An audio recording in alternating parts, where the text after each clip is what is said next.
Everybody, welcome back to another Mindset Check with Jesse James, where we come together to get our mind right. I love this segment of this show. Leaders are readers, man. In today's book, Rich Dad, Poor Dad. Yeah, I love this book.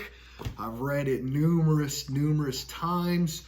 It's actually a trilogy. There's two other books that go with this one. He's got several other books that he's written. He also has his Rich Dad advisors that have written a lot of books about all kinds of topics. But what I love about this one, two main things that you can really get out of. I've had my kids read this book.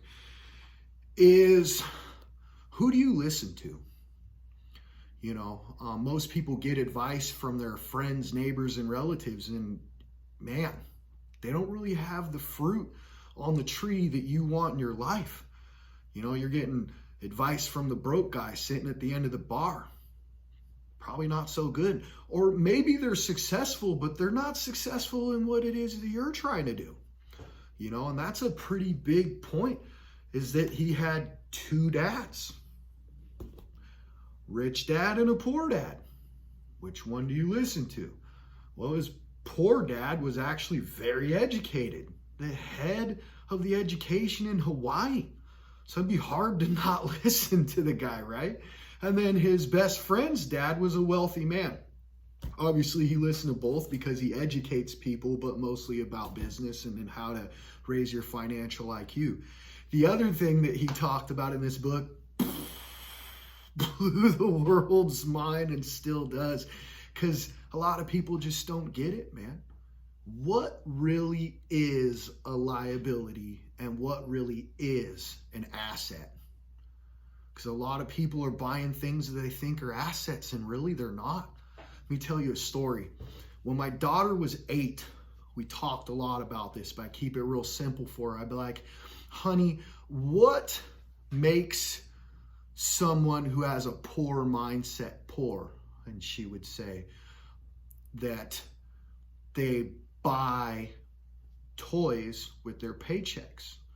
And I'd say, well, what makes a person with a wealth mindset wealthy? And she'd say, well, they create assets that put cash in their pocket and they buy their toys with that cash. I'm like, oh, so is it a liability? She go, no. Liability takes money out of your pocket right now. Oh, so it's an asset. Yeah, because assets put money in your pocket now. People, she was 8. You know, a lot of people don't understand that. If it's a liability, it takes money from you every week or month. If it's an asset, it's going to give you money. See what I mean? It's only when things are giving you cash flow back that it's an asset.